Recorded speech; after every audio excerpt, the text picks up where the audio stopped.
다보스 포럼의 4차 산업혁명 보고서는 총 21가지의 변화 모습을 제시하고 있습니다. 어떻게 변할 것인가, 언제 변할 것인가, 그리고 그 변화가 가져오는 긍정적인 측면, 부정적인 측면, 시사점들을 종합적으로 담고 있는데요. 기술의 변화, 개인과 사회의 변화에 따른 변화 모습들을 종합적으로 제시하고 있습니다. 기술적인 키워드로는 인공지능, 로봇, 사물인터넷, 공유경제, 블록체인, 스마트시티, 디지털 존재성 등이 제시되고 있고요. 여기에 도시화, 개인화, 고령화 같은 개인과 사회의 변화가 맞물리면서 종합적인 변화상을 제시하고 있습니다. 예를 들어서 인체 장기인 간이 3D 프린팅이 된다거나 블록체인으로 세금을 납부한다던가 자율주행차가 도시를 주행하는 등의 모습을 담고 있습니다. 다보스 포럼에서 4차 산업혁명의 긍정적인 면과 더불어서 부정적인 변화를 종합적으로 살펴볼 필요가 있을 텐데요. 인공지능과 로봇의 발달에 따른 일자리의 감소 문제, 정보의 평등성, 부의 독점과 부의 분배 문제, 사생활 보호 문제, 이런 부분들을 종합적으로 살펴볼 필요가 있습니다. 다보스 포럼 보고서는 2020년까지 전 세계에서 총 510만 개의 일자리가 감소할 것이다, 이렇게 예상을 하고 있고요. 대신 생산의 증대에 따라서 풍요로운 사회가 될 것이라고 보고 있는데요. 이제 이런 부를 어떻게 나눠 가질 것인가에 대한 문제를 우리가 한번 살펴볼 필요가 있겠고요. 이런 4차 산업혁명의 부의 문제는 비단 한 나라에서뿐만이 아니라 여러 나라 간의 문제가 있기 때문에 우리나라 국가 경쟁력을 어떻게 향상시킬 것인가, 이런 문제를 한번 살펴볼 필요가 있겠습니다. 동시에 개인의 수많은 데이터들이 노출될 수 있는데요. 사생활 보호 문제나 해킹이나 사이버 보안에 대한 문제도 살펴볼 필요가 있겠고요. 정보의 평등성에 따라서 모든 사람들이 정보를 가지고서 평등한 사회를 만들어가는 것도 4차 산업혁명의 중요한 이슈로 볼 수 있겠습니다. 다보스 포럼의 4차 산업혁명 보고서에서는 생산의 변화를 2단계를 언급을 하고 있는데요. 첫 번째는 인공지능, 로봇, 사물인터넷에 따른 제조 공정의 혁신이 하나 있겠고요. 또 하나는 3D 프린팅과 신소재에 따른 변화를 들 수 있습니다. 이 3D 프린팅은 앞으로 대중화될 경우에 제조 생태계 자체를 붕괴시키거나 크게 바꿀 것으로 보이는데요. 생산이 편리해지면서 다품종 소량 생산에 맞춰지는 측면과 더불어서 제조업의 변화, 제조업의 붕괴 측면을 같이 고려해 볼 필요가 있겠습니다.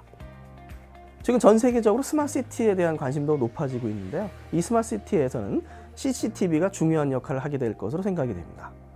차들의 교통 흐름을 관찰해서 신호등의 흐름을 바꿔주고요. 그 교통 흐름을 원활하게 만든다던가 우범지대에 CCTV를 두어서 범죄를 예방한다든가 이런 긍정적인 측면과 더불어서 자칫 잘못하면 통제사회나 감시가 될 수 있는 측면도 한번 고민해 볼 필요가 있겠습니다. 더불어 사생활을 어떻게 보호할 것인가, 이런 측면도 사회적으로 고민해야 될 이슈로 생각이 됩니다. 올해 스마트시티에서는 상당히 재미난 사례가 있었는데요. 모 나라에서 기자가 도시 속으로 숨었는데 7분 만에 CCTV로 찾아낸 사례가 있었습니다. 인공지능과 스마트시티가 결합된 재미난 사례로 볼 수도 있겠는데요. 반대로 통제사회, 감시에 대한 부정적인 영향도 고민해 볼 필요가 있겠습니다. 먼저 인공지능과 로봇이 가져온 노동의 대체를 살펴볼 필요가 있을 텐데요.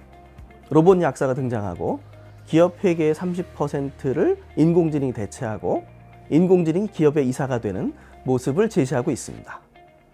편리함, 풍요로운 사회와 더불어서 인간의 존엄성 문제, 부의 분배 문제를 같이 살펴볼 필요가 있겠는데요. 단순 노동은 로봇이 대체하고요. 지적 노동은 인공지능이 대체하게 되면서 직업이 감소하는 측면이 하나의 위협이 될 수 있고요. 더불어 또 하나 생각해 봐야 될 것은 인공지능과 로봇이 결합된 사회에서 인공지능과 로봇이 사고를 냈을 때 누가 책임질 것인가는 책임의 소재의 문제도 한번 고려해 볼 필요가 있겠습니다. 결국 인공지능과 로봇이 모든 사고를 100% 막을 수가 없다고 생각을 하게 되면 어디까지 사회가 수용할 것인가라는 사회적 수용성 문제도 같이 제기되고 있는 상황입니다. 사물 인터넷이 가져오는 생활의 편리함 측면에서는 커넥티드 홈에서 데이터가 크게 증가하고 신호등 없는 스마트시티가 등장한다라는 예측이 나오고 있는데요. 연결된 삶이 주는 편리함과 더불어서 사생활 보호 문제, 해킹이나 사이버 공격에 대한 대비를 생각해 볼 필요가 있겠습니다. 얼마 전 우리나라에서도 통신망 화재가 있어서 큰 문제가 있었는데요. 통신의 이중화 문제, 하나가 잘못됐을 때 다른 우회망이 동작할 수 있도록 하는 문제와 더불어서 해킹이나 사이버 보안에 대한 문제도 같이 고민해 볼 필요가 있겠습니다. 헬스케어나 의료 측면에서 웨어러블 기기의 중요성이 높아지고 있는데요. 웨어러블 기기는 사람의 생체 데이터를 얻을 수 있는 중요한 통로라는 점에서 4차 산업혁명에 상당히 중요한 기기가 되고 있습니다. 근데 다른 측면을 보면 웨어러블 기기가 앞으로는 임플란트형으로 이제 진화될 것이라고 보는데요. 즉 몸에 기기를 이제 이식을 하는 거죠. 그럼 이제 더욱 편리할 수 있고요. 사회에서 편리한 이용이 가능한 것은 맞지만 동시에 인간의 존엄성이라든가 사생활 보호에 대한 측면도 같이 좀 생각해 볼 필요가 있습니다. 바이오 관련 변화로는 임플란트형 휴대폰이 등장한다. 인체 장기인 간을 3D 프린팅한다. 이런 예측을 하고 있는데요. 생명 연장과 건강한 삶이 주는 긍정적인 문제와 더불어서 인간의 존엄성 문제, 고령화 사회 문제를 같이 묶어서 살펴볼 필요가 있겠습니다. 인공지능과 로봇 기술의 발전, 임플란트 기술, 바이오 기술의 발전은 사람들에게 편리함을 주고 생명 연장을 가져가는 부분과 더불어서 인간의 존엄성 문제, 인간의 퇴화 문제를 가져올 수가 있습니다. 예를 들어서 수동 변속기에서 자동 변속기로 진화하면서 그 사회는 다시 수동 변속기로 옮겨가기 상당히 어려워질 텐데요. 이런 인간의 퇴화 문제, 인간이 노동을 안 하게 되고 인간이 퇴화하는 문제에 대해서는 사회적인 문제로 접근해서 사회 전체에서 고민해서 발전시켜 나갈 필요가 있겠습니다. 4차 산업혁명의 극단적인 변화로 우리가 영화의 사례를 한번 살펴볼 수가 있겠는데요. 인공지능과 로봇의 결합은 터미네이터를 한번 생각해 볼 수가 있고요. 디지털 존재성 측면에서는 매트릭스를 한번 생각해 볼 수 있고요. 인간의 존엄성이나 AI의 진화 측면에서는 허라는 영화를 한번 살펴볼 수가 있겠습니다. 최근 인공지능이나 로봇에 대해서 학자나 연구자들이 윤리 문제를 계속 논의하고 있는 부분들은 윤리 문제를 제기하고 있는 부분들은 바로 터미네이터 같은 부분들을 막자는 부분이거든요. 즉 4차 산업혁명의 변화의 중심을 사람으로 잡고 사람에게 편리하게 가야 되는 측면을 개발자들이나 사용자들이 가져야 된다라는 측면이고요. 그 변화의 측면에 사람을 두는 측면을 계속 고려할 필요가 있겠습니다. 다보스 포럼의 4차 산업혁명 보고서는 기술과 개인과 사회 변화를 종합적으로 담고 있는데요.